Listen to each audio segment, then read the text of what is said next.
Ada satu kisah betapa Nabi cintanya kepada anak yatim, betapa Nabi cintanya kepada yatim piatu.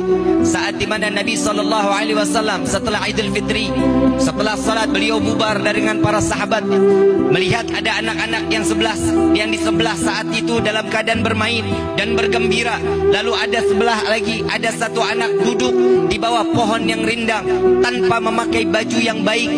Lalu Nabi SAW datangi daripada anak tersebut, "Wahai anakku, apa yang kau lakukan sehingga engkau tidak ikut bermain dengan kawan-kawan kalian?" Apa jawaban daripada anak tersebut? "Ya Rasulullah, aku malu. Di saat ini hari Idul Fitri, aku tidak memakai daripada pakaian baru, sedangkan mereka kawan-kawanku dalam keadaan berpakaian baru. Mereka telah mengejekku, mereka telah mencemoohku, mereka telah membawaku dalam keadaan kesedihan." Lalu Nabi SAW mengatakan, "Wahai anakku, kemana ayahmu?" "Wahai Rasulullah, demi Allah, ayahku telah meninggal dunia. Kala saat bersamamu untuk mengikuti perang Badar, beliau menjadi syahid di hadapan Allah." "Lalu kemana ibumu?" "Ibuku telah pergi bersama laki-laki lain dan aku ditinggalkan daripada ibuku." "Kemana saudara-saudaramu?" "Aku tidak memiliki siapapun ya Rasulullah, aku hanya hidup sebatang kara di dunia ini."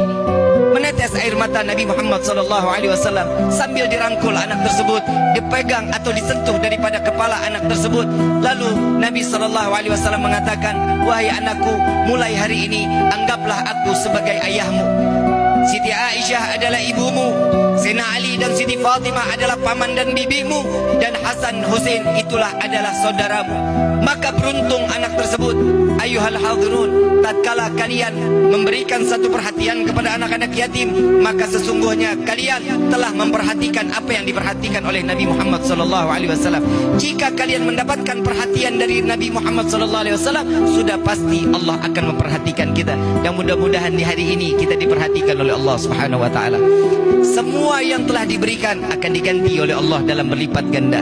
Dan mudah-mudahan keberkahan rezeki kita tidak Allah putuskan, dikucurkan rezeki kita sampai seperti mana air Zam-Zam yang keluar dari zaman Nabi Allah Ismail, yang keluar sampai yaumil qiyamah, tidak akan pernah ada henti-hentinya. Amin ya rabbal alamin.